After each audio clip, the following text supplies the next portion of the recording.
ณบนถนนสายเปลี่ยวที่ทอดยาวก่อนเข้าเมืองหนึ่งในประเทศไทยข้างทางมีแต่ป่าไม้ท่ามกลางแสงแดดบ่ายที่ร้อนระอุรถยนต์คันหนึ่งแล่นมาด้วยความเร็วก่อนจะชะลอและหักเลี้ยวจอดเทียบข้างทางประตูรถฝั่งหนึ่งถูกเปิดออกอย่างรีบร้อนเผยให้เห็นหญิงคนหนึ่งยกกล่องกระดาษลังใบเก่าๆที่มีรอยขาดลงมาวางทิ้งไว้บนพื้นดินแห้งอย่างไม่ใยดี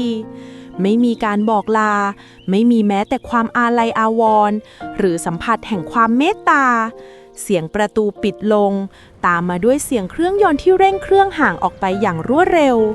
ทิ้งไว้เพียงกลุ่มควันจางๆและกล่องกระดาษที่วางอยู่อย่างโดดเดี่ยวภายในกล่องใบนั้นโลกของเจ้าหมาน้อยแพทย์เมียตัวเล็กจ้อยและพี่น้องมันได้เปลี่ยนไปตลอดกาล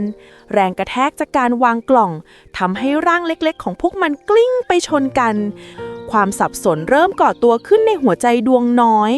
พวกมันพยายามตะเกียกตะกายลุกขึ้นด้วยขาสั่นเทาจมูกเล็กๆพยายามดมหากลิ่นนมแม่ที่คุ้นเคยแต่กลับพบเพียงกลิ่นเหม็นอับของกระดาษเก่าๆและความว่างเปล่าเสียงรถ10 ล้อที่วิ่งผ่านไปมาภายนอกดังสะเทือนเจ้าหมาน้อยตัวสั่นเทาด้วยความหวาดกลัวสุดขีดพวกมันส่งเสียงร้องครางแผ่วเบาหวังให้แม่ได้ยินแต่อนิจจาไม่มีเสียงตอบรับใดๆกลับมามีเพียงความเงียบงันภายในกล่องที่สวนทางกับความวุ่นวายภายนอกและความหิวโหยที่เริ่มคืบคลานเข้ามาทักทายเป็นสัญญาณเตือนแรกของชีวิตจริงอันแสนโหดร้ายที่เพิ่งจะเริ่มต้นขึ้นเวลาผ่านไปอย่างเชื่องช้าแสงแดดอันร้อนระอุเริ่มอ่อนกำลังลงท้องฟ้าเปลี่ยนเป็นสีหม่นหมองความหิวโหยที่กัดกินกระเพาะน้อยๆเริ่มรุนแรงขึ้นเรื่อยๆสัญชาตญาณความอยู่รอดกระตุ้นให้พวกมันไม่อาจจะนอนรออาหารได้อีกต่อไปเจ้าหมาน้อยทั้ง3ค่อยๆพยายามปีนป่ายขอบกล่องด้วยขาที่สั่นเทาจนในที่สุดก็ร่วงตุ๊บลงมาสู่พื้นดินแข็งกระด้างโลกภายนอกช่างกว้างใหญ่เหลือเกินไม่มีแม่คอยนำทางมีเพียงกันและกันกลิ่นหอมจางๆของเศษอาหารที่ลอยมาตามลมทำให้พวกมันเริ่มออกเดินเตาะแตะลัดเลาะไปตามพงหญ้ารกข้างทางหวังเพียงจะได้พบอะไรสักอย่างที่พอจะประทังชีวิตแต่ทว่าโลกใบนี้ไม่ได้ใจดีกับสัตว์ตัวจ้อยเสมอไปทันใดนั้นเสียงฟ้าร้องคลื่นใหญ่ดังสนั่นหวั่นไหวไปทั่วผืนป่าความตกใจสุดขีดทำให้สติของพวกมันกระเจิงต่างตัวต่างวิ่งหนีไปคนละทิศคนละทางอย่างไม่คิดชีวิตเจ้าหมาน้อยตัวหนึ่งวิ่งมุดเข้าไปในป่าลึกอีกตัววิ่งเตลิดไปทางถนนใหญ่เจ้าหมาน้อยเพศเมียตัวจ้อย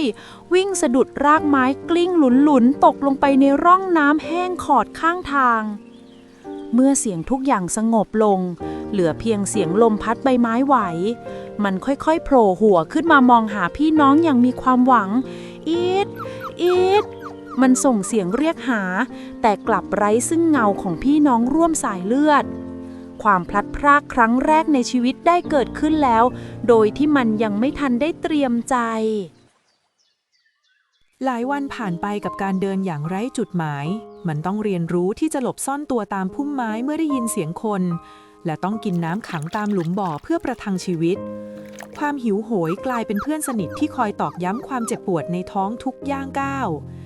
จากถนนสายเปลี่ยวสภาพแวดล้อมเริ่มเปลี่ยนไปถูกแทนที่ด้วยกลิ่นเหม็นเน่าที่รุนแรงและคุ้นจมูกมันคือกลิ่นสำหรับหมาจรกลิ่นของเศษอาหารเจ้าหมาน้อยเดินตามกลิ่นนั้นไปอย่างมีความหวังจนกระทั่งภาพตรงหน้าปรากฏชัดขึ้นมันไม่ใช่ป่าเขียวขจีแต่เป็นพื้นคอนกรีตและสังกะสีที่แออัดยัดเยียดเบื้องหน้าคือชุมชนแออัดริมคลองน้ำดำข้นคลักบ้านเรือนที่สร้างจากไม้ผุและสังกะสีขึ้นสนิมปลูกเบียดเสียดกันจนแทบไม่มีทางเดินขยะมูลฝอยกองพะเนินส่งกลิ่นตลบอบอวนไปทั่วบริเวณเสียงผู้คนตะโกนด่าทอเสียงเพลงจากวิทยุเก่าๆและเสียงสุนัขเห่าดังระงมนี่ไม่ใช่สวรรค์แต่มันคือแหล่งอาหารแหล่งสุดท้ายที่สัญชาตญาณนำพามาสลัมแห่งนี้คือสมรภูมิชีวิตด่านต่อไปที่มันต้องเผชิญ กลิ่นหอมของไก่ย่างและขาวเลือดปลาในตลาดสดท้ายสลัมช่างเย้ายวนกระเพาะที่ว่างเปล่าของเจ้าหมาน้อยเหลือเกินเดินตัวรีบๆแทรกตัวผ่านขาของผู้คนเข้าไปในโซนที่พลุกพล่านสายตาเหลือบไปเห็นเศษลูกชิ้นปิ้งชิ้นหนึ่งสวรรค์โปรดมันรีบวิ่งถลาดเข้าไปคาบไว้ในปากด้วยความหิวโหยแต่ยังไม่ทันที่จะได้ลิ้มรสชาติเสียงคำรามต่ำๆที่น่าขนลุกก็ดังขึ้นจากเงามืดด้านหลังแฮ่เจ้าหมาน้อยสะดุ้งสุดตัวหันกลับไปพบกับฝูงหมาเจ้าถิ่น4 ตัวร่างกายกำยำเต็มไปด้วยรอยแผลเป็นเกรอะกรังแววตาของพวกมันวาวโรดด้วยความโกรธเกรี้ยวที่หยามถิ่นกฎของที่นี่ไม่มีที่ว่างสำหรับผู้มาใหม่มันขายลูกชิ้นทิ้งและพยายามถอยหลังหนีแต่ช้าเกินไปคมเขี้ยวของจ่าฝูงพุ่งเข้าขยำที่ขาหลังของมันอย่างจังความเจ็บปวดแล่นพล่านไปทั่วร่างเจ้าหมาน้อยร้องลั่นด้วยความเจ็บปวดแต่นั่นกลับปลุกสัญชาตญาณนักล่าของตัวอื่นพวกมันรุมเข้ามากัดถึงอย่างไม่ปราณีมันทำได้เพียงม้วนตัวปกป้องท้องและคอพยายามร้องขอความเมตตาแต่ไม่มีใครสนใจด้วยสัญชาตญาณเอาตัวรอดเฮือกสุดท้ายมันกัดฟันกระชากตัวหนีจากวงล้อมวิ่งตะเกียกตะกายมุดเข้าไปในซอกตึกแคบๆที่เต็มไปด้วยขยะและน้ำเน่าซึ่งพวกหมาตัวใหญ่ตามเข้ามาไม่ได้มันนอนตัวสั่นเทาอยู่ในความมืดเลือดสีสดไหลอาบขาหลังที่ฉีกขาดลิ้นเล็กๆเลียแผลตัวเองเพื่อบรรเทาความเจ็บปวดน้ำตาไหลซึมออกมาเงียบๆวันนี้มันได้เรียนรู้บทเรียนราคาแพงในโลกของข้างถนนความอ่อนแอคือบาปและผู้ที่แข็งแกร่งกว่าเท่านั้นคือผู้กำหนดกฎเกณฑ์รอยแผลเป็นแรกนี้จะเป็นเครื่องเตือนใจมันไปตลอดชีวิตแผลที่ขาเริ่มตกสะเก็ดแล้วแต่ความหิวไม่เคยหยุดรอใครเช้าวันใหม่เจ้าหมาน้อยเดินกระเพลกมาหยุดอยู่ที่หน้าร้านข้าวแกงกลิ่นแกงกะทิหอมฉุยทำให้มันต้องกลืนน้ำลายลงคอที่แห้งผากมันนั่งลงห่างๆไม่กล้าเข้าไปใกล้เพราะจำบทเรียนความเจ็บปวดได้ดีสายตาละห้อยมองไปที่หม้อแกงหวังเพียงเศษข้าวที่หล่นพื้นทันใดนั้นป้าเจ้าของร้านร่างท้วมที่สวมผ้ากันเปื้อนเก่าๆก็หันมาสบตาแววตาของป้าไม่ได้ดุดันเหมือนคนอื่นป้าเดินหายเข้าไปหลังร้านครู่หนึ่งก่อนจะกลับมาพร้อมกับโครงไก่เต็ดเนื้อชิ้นโตป้าไม่ได้โยนเหมือนให้ทานแต่ค่อยๆวางลงบนพื้นห่างๆแล้วส่งยิ้มบางๆให้กินซะนะลูกผอมเหลือเกินเสียงนั้นช่างอบอุ่นเหมือนแสงแดดยามเช้าเจ้าหมาน้อยค่อยๆกระดิกหางเล็กๆเป็นครั้งแรกมันรีบคาบโครงไก่แล้ววิ่งไปกินในมุมลับตาหัวใจดวงน้อยพองโตด้วยความสุขมนุษย์ใจดีก็ยังมีอยู่จริงแต่โลกความจริงมักเล่นตลกเมื่อตะวันลับฟ้าความมืดเข้าปกคลุมสลัมอีกครั้งเจ้าหมาน้อยที่อิ่มท้องกำลังนอนขดตัวหลับอย่างสบายใจอยู่ข้างกองไม้หน้าบ้านหลังหนึ่งมันฝันถึงป้าใจดีคนนั้นแต่แล้วฝันดีก็พังทลายลงไอ้หมาเวนมันนอนเกะกะอะไรตรงนี้วะชายขี้เมาคนหนึ่งเตะเข้าที่ตัวมันเต็มแรงกลิ่นเหล้าคลุ้งกระจายเจ้าหมาน้อยสะดุ้งสุดตัวมันตะเกียกตะกายหนีตายเข้าไปในความมืดทิ้งเสียงหัวเราะชอบใจของชายขี้เมาไว้เบื้องหลังในคืนนั้นเจ้าหมาน้อยนอนเลียผิวหนังที่ผุพองด้วยความสับสนน้ำตาไหลรินด้วยความไม่เข้าใจมนุษย์ช่างเป็นสิ่งมีชีวิตที่เข้าใจยากและน่ากลัวที่สุดในโลกใบนี้วันเวลาผ่านไปบาดแผลทางกายเริ่มสมานแต่คำถามในใจ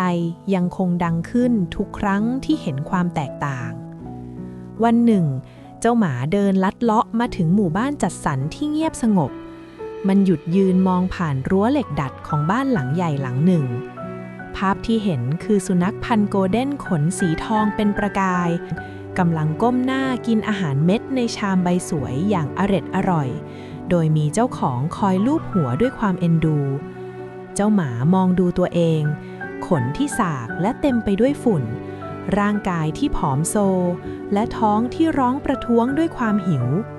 ความน้อยเนื้อต่ำใจผุดขึ้นมาในอก ทำไมหนอ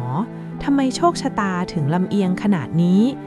ทำไมมันถึงเกิดมาเพื่อถูกรักแต่เราเกิดมาเพื่อถูกไล่หรือเพราะวาสนาเราทำมาไม่เท่ากันความอิจฉากัดกินใจพอๆกับความหิวแต่บทเรียนบทใหม่กำลังเริ่มขึ้น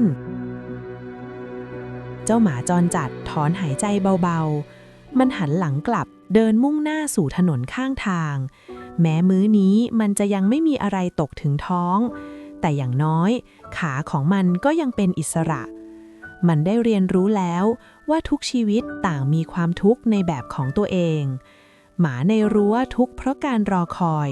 ส่วนหมาข้างถนนทุกข์เพราะความหิวไม่มีใครสุขสมบูรณ์ไปเสียทุกอย่าง